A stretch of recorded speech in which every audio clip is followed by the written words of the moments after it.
At the most basic level, it's 50% of our funding, so it has a huge impact on us and our ability to do our work. So we are thinking through different scenarios. What will it take for us to fit into a smaller funding envelope?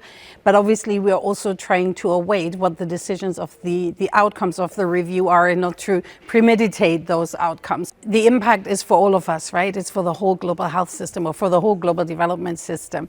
But the most important thing, obviously, for us was that while we have a freeze, a 90-day freeze, we also have a waiver for life-saving medicine. So that was a wonderful breather for all of us, that we have that at least, so that people who are on treatment will continue to be on treatment.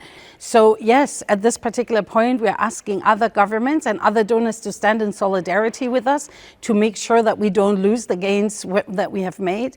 Was it naive? I think nobody has been naive. Everybody has been trying to prepare. It's a very difficult shock to prepare for in terms of the whole development system. But what will most likely be affected is preventing of new HIV infections. And every moment that we have a stop, every moment that governments are trying to figure out how to mitigate the impact at country level, we will have new HIV infections, because a lot of the prevention programs, and especially a lot of the programs by communities at country level that are helping us to avert new infections, will be paused. Yeah, I think we all need to be worried at this particular time that pandemics don't just stop because we put a pause on our programs, right? And that is a real risk for national health security, but also for international health security. Pandemics don't stay in one place, they move around. We know that from COVID, we know that from HIV.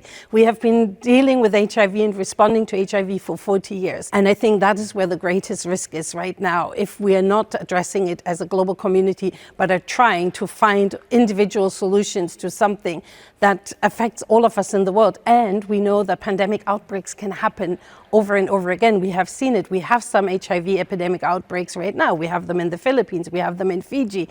We have them in some countries where we thought we were at an okay level, and they come up again because we are not paying enough attention. And that's why we need to stand together. We can't do this. Nobody can do any of this by themselves.